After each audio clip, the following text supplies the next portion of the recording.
Pakistan has been the global epicenter of terrorism, sir.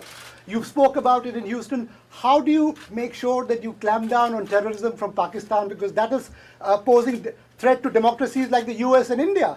Even the business interests suffer because of continuing terrorism. Well, I had a very good meeting with Prime Minister Khan.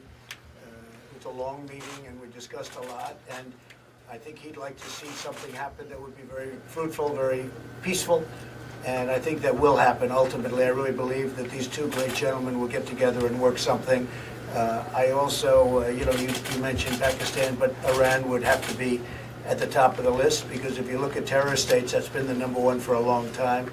But I really believe that Prime Minister Modi and Prime Minister Khan, they get along, they will get along when they get to know each other, and I think a lot of good things will come from that meeting. President, few months back, Pakistani Prime Minister Imran Khan admitted that 40,000 of terrorists are still in Pakistan, and yesterday at a think tank event, he again admitted that Pakistan Army and ISI trained Al-Qaeda. Separately, there are reports that thousands of terrorists are ready to infiltrate into India. In this backdrop, what you would like to give message to Pakistan? Well, I mean, the message is not for me to give, it's for Prime Minister Modi to give, and I think he gave that loud and clear on the other day when we were together. He gave a pretty loud message, and I'm sure he'll be able to handle that situation. Yes, President Trump, this is a spectacular show you had with Prime Minister Modi in Houston.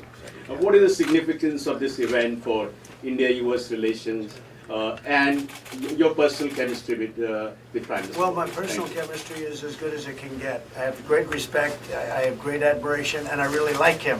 That's another thing. And he's a great gentleman and a great leader. And I remember India before, now not intimately, but I remember India before, and it was very torn. There was a lot of dissension, a lot of fighting, and he brought it all together.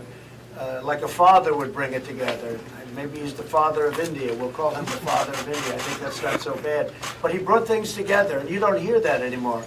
So I think he's done a fantastic job. And I think that what the event showed is how much I like the country of India, and how much I like your Prime Minister. There was tremendous spirit in that room, too. And they love this gentleman to my right. They really do. Those people went crazy. That was like Elvis. That was like an American, he's like an American version of Elvis. That was like we brought in the middle of an all-American deal. Elvis Presley came back. No, he was, that was quite something. They love your Prime Minister. It's a great thing. Mr. President, in Houston, you said that you stand with India in fight against Islamic radical terrorism. How do you see the statement coming from the Pakistani Prime Minister admitting that the Pakistani state, the ISI, trained Al-Qaeda? How do you see and how do you deal with it? I haven't heard that, and I know this, that your Prime Minister will take care of it. Sir, is there a roadmap to deal with radical Islamic terror, sir? It would be great if they could work out something on Kashmir. We all want to see that, I'm sure. But isn't terror a bigger issue, sir? Pakistan state-sponsored terror. Is there a roadmap to deal with Pakistan state-sponsored terror? Reporters. I wish I had reporters like this. You're doing better than anybody I've ever heard. Where do you find these reporters? This is a great thing. No, look, you have a great Prime Minister. He'll solve the problem. I have no doubt. Mr. President,